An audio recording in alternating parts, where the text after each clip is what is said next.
Good morning, learners. Here is your English counselor, Shubhamoy Banerjee, and today I bring to you another short video on BEGE 106 Understanding Poetry. And what I have taken for the video today is Block 6 The American Poets Part 1. Before we begin with understanding one particular poem, let us try to see what we have in these in this particular block or in these particular blocks.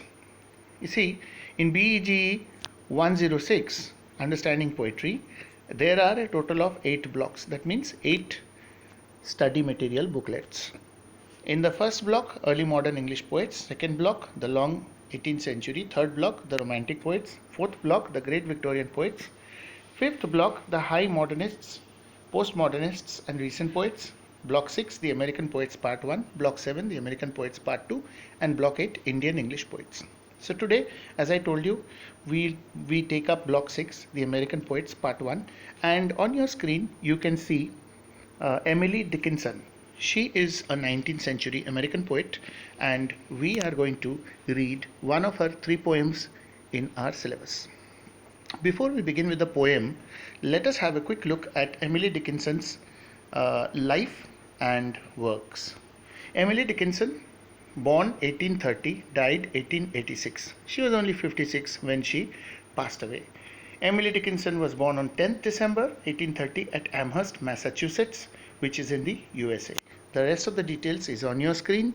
You can take a screenshot. This is the details that you get about the poet from the study material provided by IGNOU. So you can always refer to your study material and go through. See the second paragraph. Emily Dickinson is remarkably a singular American poet, and her favorite themes include love, death, immortality, friendship, and nature. So, in this poem in particular, Because I Could Not Stop for Death, we have Emily Dickinson dealing with the theme of death. So, notice here in the introduction, it says, have you ever read a poem or short story dealing with death? How is death usually presented in folklore and literature? Isn't death often picturized as something grave, somber, painful, and formidable? That means it scares us. Whenever we think about death, we are scared of death. Nobody wants to die. But in this poem, Emily Dickinson writes with a different objective altogether. Her idea is to show death as a friend, not as something fearful. So, the poem deals with death and immortality in a manner that is quite singular. It is often referred to as the chariot, a title that evokes its central image of the chariot ride with death, the amiable gentleman. So this is how death has been personified in the poem. It's a figure of speech called personification, which Emily Dickinson uses in this poem. Now let's see the text of the poem. See the poem. Because I could not stop for death, he kindly stopped for me. The carriage held just ourselves and immortality. So because I was so busy with my life that I could not stop and wait for death to come to me, so death came to me riding a chariot, and who else was in the chariot? Immortality. Significant, very significant lines. It means that death came as a handsome looking chivalrous gentleman riding a horse drawn chariot, and in that chariot together with death there was also another rider who was immortality. So immortality means opposite of mortality. That means something or someone who does not have death at all, one who lives forever. So in this case, immortality is also personified. So death and immortality both are abstract nouns, but these two nouns have been shown as two gentlemen riding a chariot. We slowly drove, he knew no haste, and I had put away my labor and my leisure too for his civility. So slowly she got into the chariot and they drove together, and the poet says that she put aside all her work and even her leisure, free time, to give all the time that she could possibly give to death. We passed the school where children strove at recess in the ring. We passed the fields of gazing grain. We passed the setting sun. Or rather, he passed us. The dews grew quivering and chill, for only gossamer, my gown, my tippet, only tulle. So you see, these are the different stages of life that have been depicted in these two stanzas of the poem, starting from childhood to maturity, youth, and then finally old age.